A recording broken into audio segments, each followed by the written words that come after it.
नमस्कार, मैं हूं तुषार और आप देख रहे हैं खबर 100। आइए रुख करते हैं आज की खबरों की ओर, पर उससे पहले एक नजर आज की हेडलाइंस पर।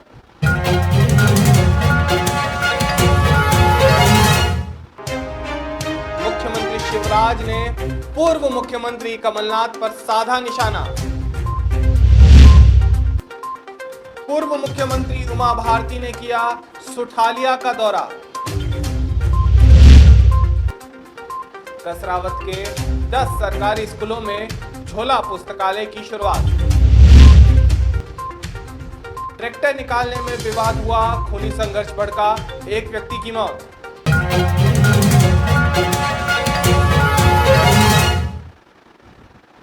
मध्य प्रदेश में जहां उपचुनाव के चलते लगातार बयानों का दौर जारी है, इसी कड़ी में अब मुख्यमंत्री शिवराज सिंह चौहान का बयान सामने आया है, जिसमें उन्होंने पूर्व मुख्यमंत्री कमलनाथ पर बड़ा हमला बोला है। मुख्यमंत्री शिवराज ने अपने बयान में कहा कि श्री कमलनाथ जी कहते हैं कि वह बिल्कुल बेदाग हैं, लेकिन अगर दुनिया भर के वॉशिंग पाउडर ले आए तो भी वे दाग धुल नहीं सकते हैं, इसलिए कम से कम उन्हें खुद को बेदाग तो नहीं कहना चाहिए। श्री कमलनाथ जी कहते हैं कि वो बिल्कुल बेदाग हैं। दाग बड़े गहरे हैं, बेनकाब चेहरे हैं। अगर दुनिया भर के वॉशिंग पाउडर भी ले आए तो वो दाग धुल नहीं सकते, और इसलिए कम से कम अपने आप को बेदाग ना कहें।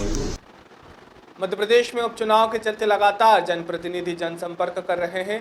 इसी कड़ी में सुठालिया में भाजपा प्रत्याशी नारायण सिंह पंवार के पक्ष में पूर्व मुख्यमंत्री उमा भारती ने आम सभा को संबोधित किया और कहा कि जोर का झटका धीरे से लगा है, भाजपा को भी लगा और पब्लिक को भी लगा है। ये झटका जरूरी भी था, क्योंकि भाजपा को भी समझ में आ गया है कि जनता को भी समझ आ गया है कि उन्हें घमंड नहीं पालना चाहिए। ग्वालियर के पनिहार इलाके में खेत में से ट्रैक्टर निकालने के विवाद में एक ही समाज के दो पक्षों में खूनी संघर्ष हो गया। इसमें गोलाबारी होने से एक व्यक्ति की मौत भी हुई है और 2 व्यक्ति घायल हुए हैं। घायलों का ग्वालियर के ट्रामा सेंटर में इलाज किया जा रहा है। पनिहार पुलिस ने घटनास्थल बनवारी गुर्जर गांव में एहतियात के तौर पर पुलिस का पहरा बैठा दिया है, साथ ही आरोपियों की तलाश भी शुरू कर दी है। ये मेरे चाचा हैं, उदल सिंह। और कौन हमारे मलकान चाचा को किस चीज के पीछे क्या क्या विवाद था? विवाद कुछ नहीं था, रास्ता के मध्य हुई है लड़ाई। माउजर की गोली है। कौन लोगों ने मारी है? राजेश भगत सिंह उर्फ आदम सिंह, उसके बाप का नाम है। माता भी एतम ने गोली मारी है। बंटी इंदर। ये विवाद किस चीज का चला आ रहा है आपको? किस चीज? कोई चीज का विवाद नहीं था, तो रास्ता के मध्य हुई है बस। कौन कौन को गोली मारी? 2 लोगों को गोली मारी। गोली लगी उनको मलकान से। खेती करते हैं। लड़ाई ये कौन है जिनने आपके आदमी के? अरे मैं बोल नहीं पा रहा। अरे थोड़ी देर बाद राजेश ने गई है। क्या मारा है आपको? कैसे? माउजर से मारा है। माउजर नहीं तो। अजीम प्रेमजी फाउंडेशन ने शिक्षा में एक सराहनीय पहल की है। कसरावत के 10 सरकारी स्कूलों में झोला पुस्तकालय की शुरुआत की गई है। इस मौके पर जिला परियोजना समन्वयक ओपी बंडे ने कहा कि इस तरह के प्रयासों में शामिल होना मुझे हमेशा अच्छा लगता है। जिले के अन्य स्थानों पर भी यह कार्य शुरू किया जाना चाहिए। साथ ही अजीम प्रेमजी फाउंडेशन के सदस्य शफीक शेख ने कहा कि झोला पुस्तकालय शुरू करने के पीछे यह उद्देश्य है कि बच्चे अच्छे बाल साहित्य से रूबरू हो सके, पढ़ने और लिखने की आदत विकसित हो सके। इस झोला पुस्तकालय के साथ एक पॉकेट बोर्ड भी दिया जा रहा है, जिसमें किताबों को डिस्प्ले किया जा सकता है और किताबें बच्चों की पहुंच में आ सकती है। घटिया के समीपस्थ ग्राम घोसला के आगे पाट में हादसा हुआ है। हादसे में वरिष्ठ अधिकारियों के आदेश पर घटिया एसडीएम गोविंद दुबे पहुंचे और राहत कार्य करवाया। घटिया तहसील के समीपस्थ ग्राम घोसला के आगे ग्राम पाट, जो कि तराना तहसील के अंतर्गत आता है, निर्माणाधीन ब्रिज गिरने की घटना की भी सामने वहां से आई है। सूचना मिलते ही घटिया एसडीएम गोविंद दुबे मौके पर पहुंचे, साथ ही तहसीलदार सपना शर्मा, एसडीओपी तराना टीआई माकड़ोन उपस्थित रहे। दबे हुए मजदूरों को बाहर निकलवाने के लिए राहत कार्य शुरू करवाया, जिसमें से मलबा हटाकर मजदूरों को बाहर निकाला गया। वहां से उपचार के दौरान उज्जैन भेजा गया। तराना एसडीएम का पद खाली होने के कारण घटिया के एसडीएम गोविंद दुबे के पास तराना का अतिरिक्त प्रभार के उन्हीं के नेतृत्व में राहत कार्य चलाया गया। कुछ ही समय बाद कलेक्टर आशीष सिंह और पुलिस अधीक्षक सत्येंद्र कुमार शुक्ला भी मौके पर पहुंचे। वस्तु स्थिति का जायजा लेते हुए आवश्यक दिशा निर्देश दिए गए।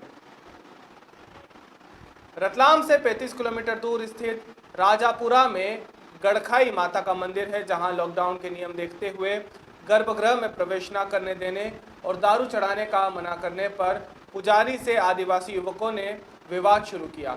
पुजारी से विवाद का वीडियो वायरल होने के बाद मुकदमा 15 लोगों पर दर्ज किया गया है। रतलाम के राजापुरा स्थित मां गड़खाई माता मंदिर में पुजारी और आदिवासी युवकों के बीच विवाद का वीडियो वायरल हुआ है। वीडियो में आदिवासी युवक कोविड-19 का पालन न करते हुए मंदिर के गर्भगृह में जाकर मां को शराब के प्याला चढ़ाने की जिद कर रहे हैं। विवाद के दौरान आदिवासी युवकों और पुजारी परिवार के बीच काफ़ी गर्मागर्मी हुई। वीडियो वायरल होने के बाद पुजारी परिवार ने शिकायत शिवगढ़ थाने पर की, जिसके बाद पुलिस ने 6 नामजद कर और अन्य 15 लोगों पर प्रकरण दर्ज किया है। वायरल वीडियो 3 दिन पहले का है। प्राचीन गड़खान गई माता मंदिर में मां को शराब चढ़ाने की परंपरा है, लेकिन कोविड-19 के चलते फिलहाल मंदिरों में गर्भगृह तक जाने की अनुमति नहीं है। मंदिर जो है गड़खाई माता की, वहाँ पर कुछ विवाद हुआ है, माता को कुछ खराब फिलहाल की बात करें क्या कुछ व्यवस्था क्या मामला? ये परसों रात की घटना है। तो कुछ लड़के जो मंदिर में प्रवेश करके और बोतल में कुछ चीज़ ले रखी उन्होंने, पानी की बोतल में, इसमें मंदिर प्रशासन के लोगों का कहना है कि ये शराब ले आकर माता जी को चढ़ाना चाह रहे थे। इस संबंध में चूँकि अभी जो शासन की गाइडलाइन है उसके आधार पर किसी को भी मंदिर के गर्भगृह में जाना अलाउड नहीं है। सोशल डिस्टेंसिंग का पालन करना है, मास्क का प्रयोग करना है। इसके बाद फिर वहाँ जो पुजारी हैं उनका कहना है साथ हमारे साथ गाली गलौज की गई, धक्का मुक्की की गई। इन्हीं सब चीज़ों को लेकर पुलिस ने थाना शिवगढ़ में कल एक मामला पंजीबद्ध किया है, जिसमें धारा 147, 323, 295, 506, 34 इस तरह की धाराओं में, आईपीसी की विभिन्न धाराओं में करीब 10 से 15 लोगों पर मामला पंजीबद्ध किया गया है। धार जिले के कटमाल पुनर्वास की समस्याओं को जानने के लिए चौपाल का आयोजन किया गया। गुरुवार को अनुविभागीय अधिकारियों कुक्षी के सभी संबंधित अधिकारी ग्राम चौपाल में शामिल हुए, जिसमें सभी विस्थापितों ने अपनी समस्याएं सामने रखी। इस दौरान सार्वजनिक समस्या के निराकरण के लिए एसडीएम ने निरीक्षण कर जानकारी भी ली। सभी समस्याओं के निराकरण जल्द करने का आश्वासन भी दिया। लोगों ने गांव की बिजली, पानी, street light, school boundary wall आदि के निराकरण का एसडीएम विवेक कुमार के ग्रामीणों को आश्वासन दिया। इसी प्रकार सभी पुनर्वास स्थलों पर जाकर ऐसे ही लोगों के बीच जाकर उनकी समस्या सुनने के बाद उनके अधिकार क्षेत्र में आने वाले सभी प्रकरणों का तत्काल निराकरण की बात कही गई। लोगों ने एसडीएम का धन्यवाद किया। देखिए, सारे प्लेसेस की तरह यहाँ पे भी एकदम बेसिक समस्या है। बिजली की समस्या हो गई, रोड की समस्या हो गई, पानी की समस्या हो गई। फिर एक दो प्लेसेस ऐसे हैं जहाँ पे बहुत छोटे मोटे अतिक्रमण हैं। तो इन सभी को लेके आपने भी देखा, यहाँ पे हमारे सारे के सारे विभागों के अधिकारी भी थे, तो उनसे भी चर्चा की गई है। इन सभी का समाधान जितनी जल्द से जल्द संभव। जैसा कि मैंने पहले भी आप लोगों को बताया है कि लोगों की समस्या को समझने के लिए, जानने के लिए उनके बीच में बैठना सबसे ज़्यादा ज़रूरी है। हम लोग कुक्षी में बैठ के गहलगांव की जो समस्या है उसके बारे में अच्छे से नहीं जान सकते, कुक्षी में बैठ के नसरपुर की जो समस्या है उसको नहीं जान सकते। तो मेरी और मेरे पूरे के पूरे टीम की शुरू से ही कोशिश यही रही है कि लोगों के बीच में जाके उन लोगों की समस्या समझ के जो कि हमारे लेवल पे संभव है उसका समाधान। उमरिया जिले में लगातार प्याज की कीमत बढ़ रही है और अब प्याज लोगों की थाली से गायब होने लगा है। मध्य प्रदेश में प्याज अब कीमतों से रुला ही रहा है। 70 से 90 रुपए किलो की दर पर प्याज बिक रहा है। इस बारे में सब्जी व्यवसायी अवधेश कुमार गुप्ता से पूछा गया तो बताया कि आवक कम होने की वजह से रेट अधिक है। प्याज के रेट के चलते धंधा भी कमज़ोर है। वहीं आम जनता भी बढ़ती कीमत से काफ़ी परेशान है। प्याज इस समय क्या भाव चल रही है? प्याज 70 रुपये भी है। कारण क्या है इतनी महंगाई का? कारण आवक की कमी है ना। तो धंधे पे क्या प्रभाव पड़ रहा है? बहुत घटा हुआ है। लोग कितना प्याज ले जाते होंगे इस समय जो ज़्यादा लेने वाले हैं? कोई 1 पाव, कोई आधा किलो, कोई बहुत अधिक लेने वाला 1 किलो। प्याज की स्थिति बहुत ही ख़राब है। रसोई से भी प्याज गायब है और थाली से तो गायब है ही, क्योंकि प्याज एक ऐसा सब्जी में वो माना जाता है कि वो स्वाद बढ़ाने का काम करती है। तो स्वाद तो रसोई से ख़त्म है और रसोई से ख़त्म है तो थाली से भी ख़त्म है। हम आपको बता दें कि इसी प्याज के चलते एक बार सरकार गिरी थी। सरकार को चाहिए कि इस बात का ध्यान रखे और कम से कम आज की डेट में उमरिया में कभी 80 रुपये कभी 90 रुपये प्याज मिल रहा है। थोड़ा सा ऐसा प्रयास किया जाए कि आम पब्लिक के थाली में उनके रसोई में प्याज आ सके। उमरिया कोतवाली थाने में ईद उल जुहा के मद्देनज़र शांति समिति की बैठक का आयोजन किया गया, जिसमें मुस्लिम समुदाय के और जिम्मेदार लोगों के साथ हिंदू समुदाय के लोग भी शामिल हुए। प्रशासन की तरफ से एसडीएम बाधवगढ़ अनुराग सिंह, तहसीलदार बाधवगढ़ दिलीप सिंह और पुलिस प्रशासन की तरफ से टीआई ज्ञानेंद्र सिंह बघेल एवं थाने का स्टाफ भी मौजूद रहा। बैठक में निर्णय लिया गया कि जामा मस्जिद और गोसिया मस्जिद के भीतर ही परचम कुशाई होगी, वही कार्यक्रम होंगे और बाद में नमाज अदा की जाएगी। किसी भी तरह का जुलूस नहीं निकाला जाएगा। कोरोना की गाइडलाइन का पालन किया जाएगा। मैं हाजी मोहम्मद साहिद, सदर अंजुमन जामा मस्जिद उमरिया। सबसे पहले मैं उमरिया ज़िले वासियों को, नगर वासियों को और अपने सभी भाइयों को जश्न ईद मिलादुन्नबी की दिली मुबारकबाद पूरे समाज की जानिब से पेश करता हूँ और दोनों अंजुमन की जानिब से ये सबको जश्न ईद मिलादुन्नबी की बहुत बहुत मुबारकबाद। जैसा कि यह बहुत ही खुशी का दिन है जिसमें हमारे पैगंबर अल्लाह के रसूल हज़रत मोहम्मद साहब सल्लल्लाहु अलैहि वसल्लम का पैदाइश मुबारक का दिन है। इस दिन हम सब लोग एक होकर खुशियों के साथ यह त्यौहार मनाते हैं। इसमें इस साल चूँकि कोरोना वायरस के प्रकोप और शासन की गाइडलाइन के नियमों का पालन करते हुए हम सभी अपने अपने मस्जिदों से जामा मस्जिद में सुबह 9 बजे परचम कुसाई होगी और गौसिया मस्जिद कैंप में सुबह 10 बजे परचम कुसाई का प्रोग्राम रखा गया है। का आयोजन किया जाता है। उसी परिप्रेक्ष्य में आज कल जो ईद मिलादुन्नबी का त्यौहार है, मुस्लिम त्यौहार, तो आज शांति समिति को बैठक का आयोजन किया गया जिसमें एसडीएम साहब, तहसीलदार साहब भी उपस्थित रहे और सबसे सुझाव लिए गए हैं और शांतिपूर्वक त्यौहार संपन्न हो, मनाया जा सके, इस संबंध में चर्चा की गई है।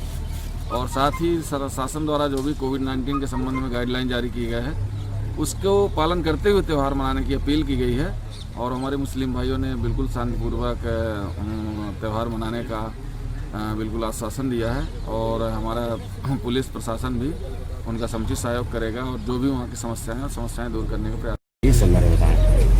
जैसा कि आपको विदित है कि कल ईद मिलादुन्नबी का एक पर्व है, उसके संबंध में शांति समिति की बैठक का आयोजन किया गया है।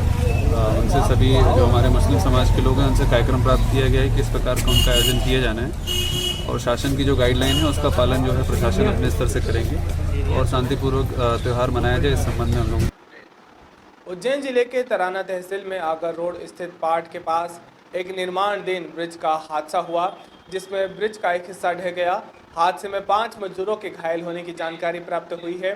छोटी काली सिंध नदी पर नए ब्रिज का निर्माण कार्य चल रहा है। गुरुवार को एक हिस्से पर स्लैब डालने का काम चल रहा था।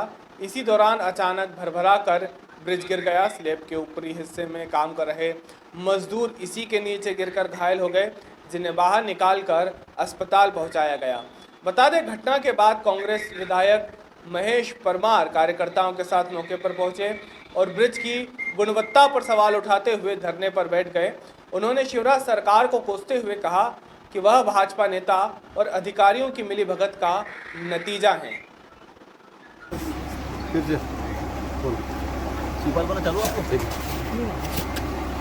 ये पार्ट में हमारा ये माँ काली सिंध नदी पर ब्रिज का निर्माण हो रहा है। पिछले 2 वर्ष चल रहा है। मैंने इस घटिया निर्माण के लिए खिलाफ मध्य प्रदेश की विधानसभा में प्रश्न लगाया और अधिकारियों को भी इसकी शिकायत की, यहाँ तक कि मुख्यमंत्री जी को शिकायत की। आज इतनी बड़ी घटना घटित हुई है, एक व्यक्ति तो इसमें दबा हुआ है, क्या स्थिति है अभी ये मलबा साफ करने के बाद स्थिति क्लियर होगी। और 5 मजदूर गंभीर रूप से घायल हो गए हैं, उनको हमारे पार्टी के नेता आदरणीय गोपाल सिंह जी ने वहाँ पे हॉस्पिटल हमने भेजा है। और ये स्थिति हमने देखा कि यहाँ ये स्थिति है कि जो 32 mm 40 mm के सरिये लगना थे वो 10 mm के सरिये लगा रखे हैं उसमें। तो निर्माण होने के पहले ये भ्रष्टाचार के भेंट ये ब्रिज चढ़ चुका है। और भगवान नहीं करे अगर ये घटना बनने के बाद होती तो बड़ी घटना घटित होती है। तो ये ठेकेदार के ऊपर संबंधित कॉन्ट्रैक्टर उसका ऊपर FIR होना चाहिए। इसमें जो अधिकारी है इसके सेतु निगम के उनके ऊपर गंभीर उनके ऊपर भी FIR दर्ज होना चाहिए, उनके ऊपर कार्रवाई होना चाहिए, सस्पेंड होना चाहिए और ठेकेदार को टर्मिनेट करके इसके पूरे अधूरा जो ब्रिज है उसकी जांच होना चाहिए। अभी के लिए केवल इतना ही। बाकी ताज़ा खबरों के लिए जुड़े रहिए खबर 100 के साथ। जनता की बुलंद आवाज़।